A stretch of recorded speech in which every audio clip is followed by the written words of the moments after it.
घुटने टेक देते हैं, जिनके पराक्रम और अद्वितीय बल की कहानियां हम सब ने अनगिनत बार सुनी है।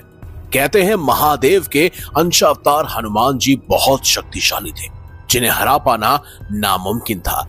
लेकिन ऐसे ही कुछ दुर्लभ अवसर आए जब महाबली हनुमान जी को भी हार स्वीकार करने पर विवश किया गया। तो आखिर कौन थे वो 3 योद्धा जिन्होंने इस असंभव कार्य को संभव कर दिखाया? क्या ये हनुमान जी की हार थी या उनकी अद्भुत विनम्रता और रणनीति का प्रमाण? क्या हनुमान जी अपनी मर्जी से हारे थे? चलिए विस्तार से जानते हैं आखिर कौन थे वो 3 योद्धा जो हनुमान जी पर हावी हो गए। नंबर 3 पर है लव और कुश। पद्म पुराण के पाताल खंड अध्याय 123 के अनुसार एक समय जब प्रभु श्री राम के अश्वमेघ यज्ञ का घोड़ा लव कुश के आश्रम में पहुंचा तो लव ने उस घोड़े को बांध लिया और इस कारण लव कुश का श्री राम की सेना के साथ युद्ध छिड़ गया। कहते हैं उसी युद्ध के दौरान कुश और शत्रुघ्न जी का आपस में मुकाबला हुआ और उस समय कुश ने अपने बाणों द्वारा शत्रुघ्न जी को पराजित कर उन्हें मूर्छित कर दिया। वहीं शत्रुघ्न जी को गिरा हुआ देखकर सूरत वहां आए और कुश के पास पहुंचकर अनेकों बाण चलाए, पर कुश ने एक भयंकर बाण हाथ में लिया, जिसके छूटते ही वो बाण मौत का रूप लेकर सूरत की छाती को भेद गया और सूरत मूर्छित होकर वहीं गिर पड़े। सूरत के गिरने पर कुश को विजय हुआ देख पवन पुत्र हनुमान जी ने एक विशाल वृक्ष उखाड़ लिया और उस वृक्ष को कुश की छाती पर दे मारा। उस वृक्ष की चोट खाकर कुश ने अपनी माता को याद करते हुए धनुष पर अमोघ सहारा अस्त्र रखा। उस भयंकर अस्त्र को देखकर हनुमान जी ने प्रभु श्री राम का ध्यान किया, लेकिन इतने में ही उनकी छाती पर उस अस्त्र की करारी चोट पड़ी। उसके लगते ही हनुमान जी मूर्छित होकर जमीन पर गिर पड़े। तत्पश्चात कुश ने वानर राज सुग्रीव को वरुण पाश में बांध दिया और इस प्रकार कुश ने सुग्रीव पर भी विजय पाई। उसी समय लव ने भी पुष्कल, अंगद, वीरमणि और अन्य राजाओं को हराकर रण में विजय पाई। वे दोनों महाबली हनुमान जी और सुग्रीव को बांधकर आश्रम ले गए।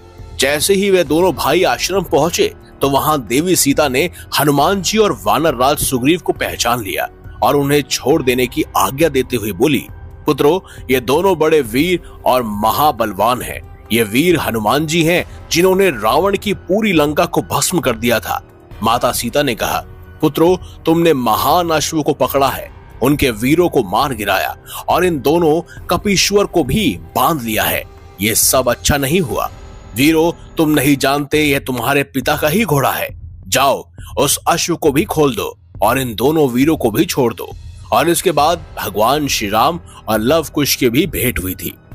अब बात करते हैं नंबर 2 पर मौजूद शक्तिशाली योद्धा की। वो कोई और नहीं बल्कि भरत थे।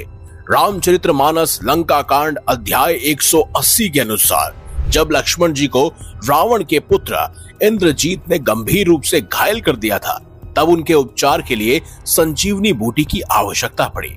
हनुमान जी हिमालय से संजीवनी बूटी लाने गए, लेकिन उचित जड़ी बूटी की पहचान न कर पाने के कारण वो संपूर्ण पर्वत को ही उठा लाए। जब वह पर्वत लेकर आकाश मार्ग से अयोध्या के ऊपर से उड़ रहे थे, तब भरत ने उन्हें राक्षस समझकर उन पर बाण चला दिया। बाण लगते ही हनुमान जी राम राम का उच्चारण करते हुए मूर्छित होकर पृथ्वी पर गिर पड़े। राम नाम सुनकर भरत जी हनुमान जी के पास आए और हनुमान जी को जगाने का प्रयास किया, लेकिन वो फिर भी नहीं जागे। यह देखकर भरत जी का मुख उदास हो गया और तभी वो मन से बोल पड़े, यदि रघुनाथ जी मुझ पर प्रसन्न हो तो ये वानर पीड़ा से रहित हो जाए। और ये वचन सुनते ही हनुमान जी श्री राम की जय कहते हुए उठ बैठ गए। तब भरत जी ने हनुमान जी को हृदय से लगा लिया।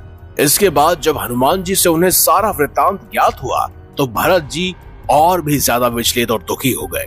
उन्हें तब बहुत बड़ा पश्चाताप हुआ। तब मन में धीरज धरकर भरत जी हनुमान जी से बोले, हनुमान, तुमको जाने में देरी होगी और सवेरा होते ही काम बिगड़ जाएगा, इसीलिए आप पर्वत सहित मेरे बाण पर चढ़ जाओ। मैं आपको वहां भेज दूंगा जहां श्री राम है।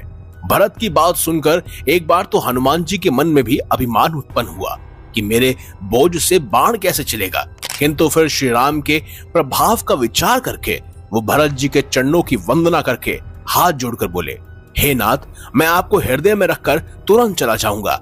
ऐसा कहकर आज्ञा पाकर हनुमान जी वहां से प्रस्थान कर गए और इसके बाद तो आप जानते ही हैं कि किस तरह हनुमान जी ने लक्ष्मण जी की जान बचाई। लेकिन अब बात करते हैं नंबर 1 पर मौजूद योद्धा की, जो देवताओं से भी अधिक शक्तिशाली था, जिसने स्वर्ग के राजा इंद्र को भी हराया था। वो कोई और नहीं बल्कि इंद्रजीत यानी मेघनाथ है। रामचरितमानस लंका कांड के अनुसार हनुमान जी ने जब अशोक वाटिका को तहस नहस कर दिया और वहां उपस्थित बहुत से सैनिकों को मार दिया, जब इसकी सूचना रावण को मिली, तब उसने अपने सबसे शक्तिशाली सेनापति जाम्बली और बाद में अपने पुत्र अक्षय को भेजा, पर वो दोनों भी हनुमान जी के हाथों मारे गए। इसके बाद रावण ने अपने शक्तिशाली पुत्र मेघनाथ को अशोक वाटिका में भेजा। अब दोनों अति वेगवान महाबली हनुमान जी और रावण पुत्र इंद्रजीत आमने सामने थे।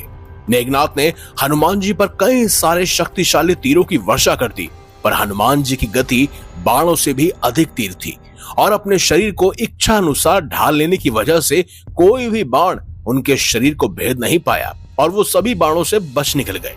इसके बाद मेघनाथ ने अपनी सारी मायावी शक्ति, अपनी तांत्रिक विद्या और अपने सारे अस्त्र शस्त्र उन पर चलाकर देख लिए, पर सब विफल हो गए। मेघनाथ ने हनुमान जी के विषय में सोचा कि इन्हें किसी तरह कैद कर लेना चाहिए। फिर तो मेघनाथ ने हनुमान जी को लक्ष्य कर अपने धनुष पर ब्रह्मा जी के द्वारा दिया हुआ ब्रह्मास्त्र का संधान किया और उस अस्त्र से हनुमान जी को बांध लिया। मेघनाथ द्वारा उस अस्त्र से बांध लिए जाने पर हनुमान जी पृथ्वी पर गिर पड़े। उस ब्रह्मास्त्र को देखकर हनुमान जी को पितामह ब्रह्मा से मिले हुए वरदान की याद आ गई, जिसके अनुसार ब्रह्मा जी ने उन्हें वर दिया था कि मेरा अस्त्र कभी तुम्हारा बाल भी बांका नहीं कर पाएगा। फिर हनुमान जी सोचने लगे कि मुझे भगवान ब्रह्मा के सम्मान में इस अस्त्र बंधन का अनुसरण करना चाहिए। इसीलिए हनुमान जी ने अपने आप को उस अस्त्र से बंधा रहने दिया। हनुमान जी विचार करने लगे कि राक्षसों द्वारा पकड़े जाने से भी मुझे लाभ ही होगा, क्योंकि इससे मुझे राक्षस राज रावण के साथ बातचीत करने का अवसर मिलेगा। इस तरह हनुमान जी राक्षस राज रावण के पास पहुंच गए। कई लोग ये मानते हैं कि मेघनाथ ने हनुमान जी को पराजित कर दिया, पर अगर आप वाल्मीकि रामायण के इस वृतांत को पढ़ेंगे तो जानेंगे कि हनुमान जी को मेघनाथ का कोई भी अस्त्र बांध नहीं पाया था।